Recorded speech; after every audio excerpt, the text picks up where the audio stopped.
I'm going to show you guys the only way that you can make money with parlays. Now, if you watch my content, you know that I'm always against betting parlays.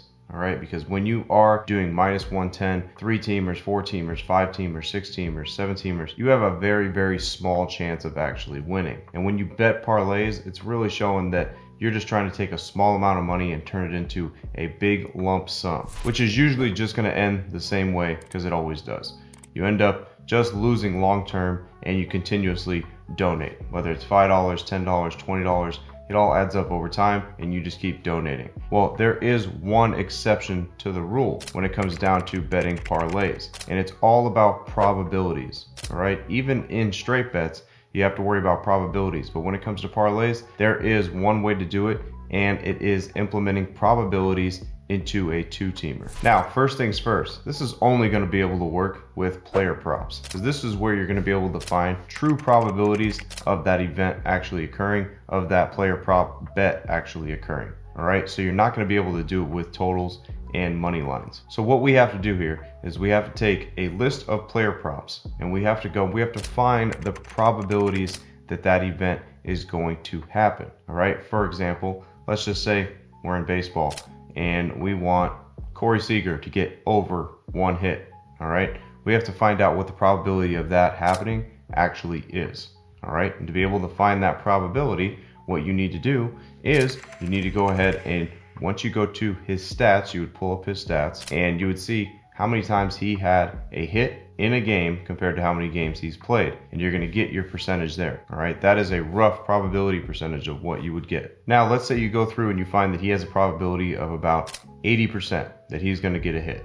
All right, meaning that over the course of the season, 80% of the time he was able to get at least 1 hit in a game. Now, what you would do is you would go and you would write that down. All right, obviously you're going to write the odds down with it too, and just off the top of the head, just from experience, that probably is going to be about a minus 220 or a minus 230. Next, we got to go to another prop. All right, so let's say, for example, a pitcher prop. Let's say how many times Tyler Glasnow went under 2.5 earned runs, and we find the probability on that as well. Well, let's say once we run our numbers, we find the probability of about 70%. We're going to write that down along with his odds. And again, spitballing right off the top, the odds on that probably around minus 155 up to minus 185. Now, what you're going to do, it's going to be a little bit of math here that you're going to have to do. All right, so what we're going to do here is we're going to split this up into fractions. All right, so you would have your Seager play, it would be 8 over 10, meaning 80% of the time. You would times that by Tyler Glasnow stat, which is 70%. You'd put 7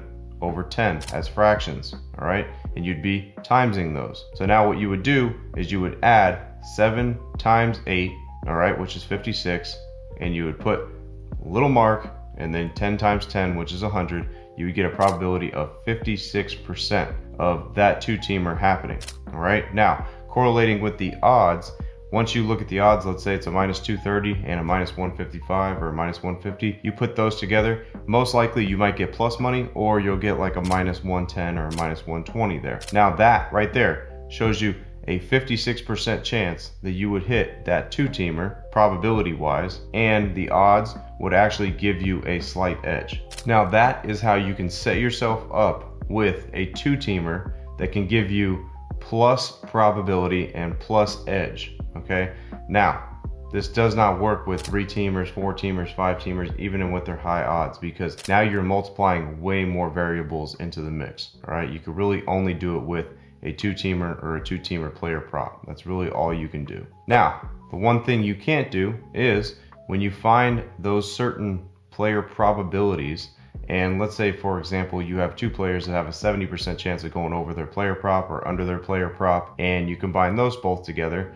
I'm just going to tell you right off the bat, that's 49% probability of that happening. 2 players having a 70% probability for their prop, and your odds don't correlate with them, because let's say both of those plays are like minus 300, and you put both of those together, and now you'll have a minus 150 or minus 160 when you're trying to pretty much get your probability of 49%.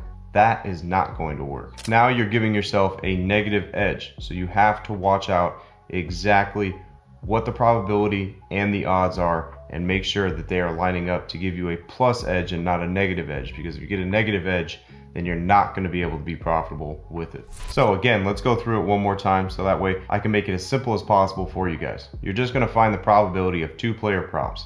All right, if you find both player props, like I said, one 80%, one 70%, what you're going to do is you're going to split them up into fractions and you're going to times them. So 7 over 10 times 8 over 10, which is going to give you 56 out of 100, which is 56%. That's going to be your probability of that 2-teamer actually hitting. Now you have to make sure the odds correlate to give you a plus edge. All right, so if it's a 56% shot of that actually occurring, well, your odds better be within that minus 110 to about minus 130 range, or even that plus money range. If your odds are still minus 200 at a 56% probability, you're giving yourself a negative edge. So once you implement a little bit of math and a little bit of probability into there, you can make a 2-teamer work for you, and you can actually make money long term as long as you find those plus edge probability plays. Now, if you guys want to learn how to find those probability plays, make sure you guys go down in the description and click the link, and I'll show you exactly how you can come up with those. As always, guys, I'm Frank with Linemaker Sports. I'll see you guys in the next video. Till then, I'm out.